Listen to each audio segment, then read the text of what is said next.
ಪೂಜಾ.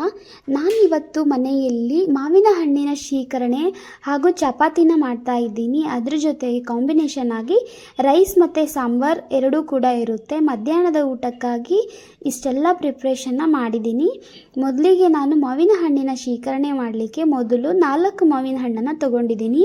ಇದು ದೊಡ್ಡ ಗಾತ್ರ ಇರೋದ್ರಿಂದ ಇದನ್ನು ಸ್ವಲ್ಪ ಮೆತ್ತಗೆ ಮಾಡಲಿಕ್ಕೆ ಅಂದರೆ ಒತ್ಕೊಳ್ತಾ ಇದ್ದೀನಿ. ಈ ರೀತಿಯಾಗಿ ಒತ್ಕೊಳ್ಳೋದ್ರಿಂದ ಹಣ್ಣಿನ ರಸ ಏನಿರುತ್ತೆ ಅದು ಕಂಪ್ಲೀಟಾಗಿ ಬರುತ್ತೆ ಅಂತ ಹೇಳಿಬಿಟ್ಟು ಈ ರೀತಿಯಾಗಿ ಒತ್ಕೊಳ್ಳೋದು.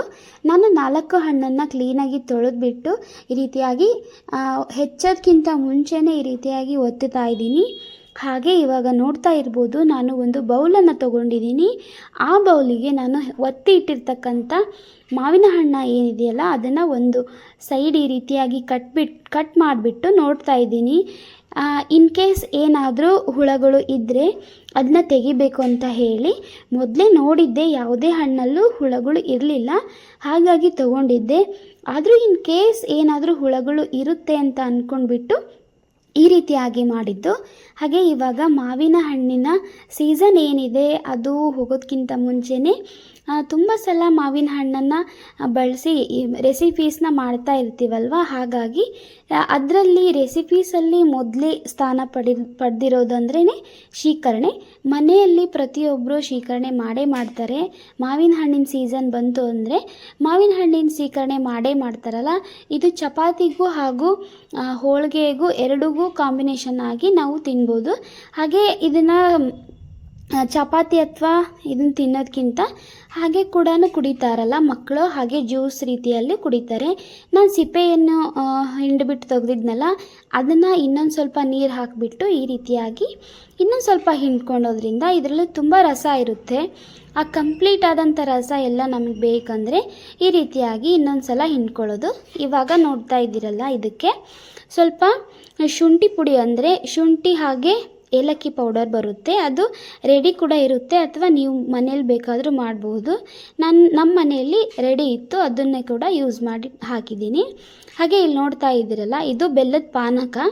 ಅಂದರೆ ಪಾನಕ ಅನ್ನೋದಕ್ಕಿಂತ ನಾನು ಪಾಕ ಮಾಡಿ ಇಟ್ಟಿದ್ದೆ, ದಪ್ಪ ಬೆಲ್ಲ ಬರುತ್ತಲ್ಲ ಅದನ್ನು ತರಿಸ್ಬಿಟ್ಟು ಈ ರೀತಿಯಾಗಿ ಮಾಡೋದ್ರಿಂದ ಆ ಬಾಯಲ್ಲಿ ಬೆಲ್ಲ ಏನಿರುತ್ತೆ ಅದು ಬರೋದಿಲ್ಲ. ಹಾಗಾಗಿ ನಾನು ಈ ರೀತಿಯಾಗಿ ಮಾಡ್ಕೊಂಡಿದ್ದೀನಿ. ಹಾಗೆ ಈ ಬೆಲ್ಲದ ಪಾಕ ಮಾಡೋದಕ್ಕೆ ಒಂದೇಳೆ ಪಾಕ ಬಂದರೆ ಸಾಕಾಗುತ್ತೆ. ಈ ರೀತಿಯಾಗಿ ಮಾಡಿಟ್ಕೊಂಡಿರೋದು ನಾನು ಮೊದಲಿಗೆ ಮಾಡಿಟ್ಟಿದ್ದೆ, ಅದನ್ನೇ ಕೂಡ ಇವಾಗ ಯೂಸ್ ಮಾಡ್ತಾ ಇದ್ದೀನಿ. ಹಾಗೆ ನೋಡ್ತಾ ಇದ್ದೀರಲ್ಲ, ಚಪಾತಿನೂ ಕೂಡ ಲಟ್ಟಿಸ್ತಾ ಇದ್ದೀನಿ. ಇಲ್ಲಿ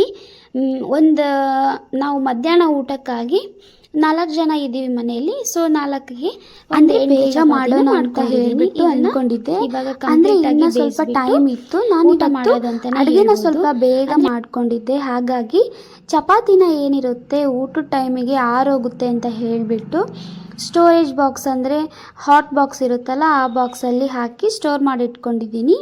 ಹಾಗೆ ನೋಡ್ತಾ ಇದ್ದೀರಲ್ಲ, ಚಪಾತಿನ ಈ ರೀತಿಯಾಗಿ ಬೇಯಿಸ್ಕೊಳ್ಳಿ. ಅಂದರೆ ಚಪಾತಿ ಮಾಡ್ತಾನೆ ನಾನು ಈ ಒಂದು ಕಡೆ ಚಪಾತಿ ಮಾಡ್ತಾ ಒಂದು ಕಡೆ ಹಂಚಿಟ್ಬಿಟ್ಟು ಬೇಯಿಸ್ಕೊಳ್ತಾ ಇದ್ದೀನಿ. ಈ ರೀತಿ ಮಾಡ್ಕೊಳ್ಳೋದ್ರಿಂದ ಟೈಮ್ ಕೂಡ ಸೇವ್ ಆಗುತ್ತೆ, ಹಾಗೆ ಬೇಗ ಕೂಡ ಆಗುತ್ತೆ ಅಂತ ಹೇಳ್ಬೋದು. ನೋಡಿದ್ರಲ್ಲ, ಇದನ್ನು ನಾನಿವಾಗ ಹಾಟ್ ಬಾಕ್ಸ್ ಏನಿರುತ್ತಲ್ಲ ಅದರಲ್ಲಿ ಹಾಕಿಬಿಟ್ಟು ಇಟ್ಕೊಂಡಿದ್ದೀನಿ. ಹಾಗೆ ಇವಾಗ ಕಂಪ್ಲೀಟಾಗಿ ಅಡುಗೆ ಎಲ್ಲ ಮುಗೀತು. ಅಂದರೆ ಮಾವಿನ ಹಣ್ಣಿನ ಶೀಕರಣೆ, ಹಾಗೆ ಚಪಾತಿ, ಹಾಗೆ ಮತ್ತು ಹೆಸರು ಕಾಳು ಸಾಂಬಾರಿತ್ತು, ಅದನ್ನು ಕೂಡ ಇವಾಗ ಊಟ ಮಾಡ್ತಾ ಇದ್ದೀವಿ. ಈ ವ್ಲಾಗ್ ಸ್ವಲ್ಪನಾದರೂ ಇಷ್ಟ ಆಗಿದ್ದರೆ, ಹಾಗೆ ಈ ರೆಸಿಪಿ ನಾನು ಮಾಡಿರೋದು ನಿಮಗೆ ಒಂಚೂರಾದರೂ ಇಷ್ಟ ಆಗಿದ್ದರೆ ಪ್ಲೀಸ್ ಒಂದು ಲೈಕ್ ಕೊಡೋದನ್ನು ಮರಿಬೇಡಿ. ಹಾಗೆ ಪ್ಲೀಸ್ ನನ್ನ ಚಾನಲ್ನ ಯಾರೆಲ್ಲ ಸಬ್ಸ್ಕ್ರೈಬ್ ಮಾಡ್ಕೊಂಡಿಲ್ಲ ಪ್ಲೀಸ್ ನನ್ನ ಚಾನಲ್ನ ಸಬ್ಸ್ಕ್ರೈಬ್ ಮಾಡ್ಕೊಂಡು ನೋಡಿ ಅಂತ ಹೇಳ್ತೀನಿ. ಮುಂದಿನ ವ್ಲಾಗಲ್ಲಿ ನೆಕ್ಸ್ಟ್ ಸಿಗ್ತೀನಿ. ಅಲ್ಲಿವರೆಗೂ ನಮಸ್ಕಾರ.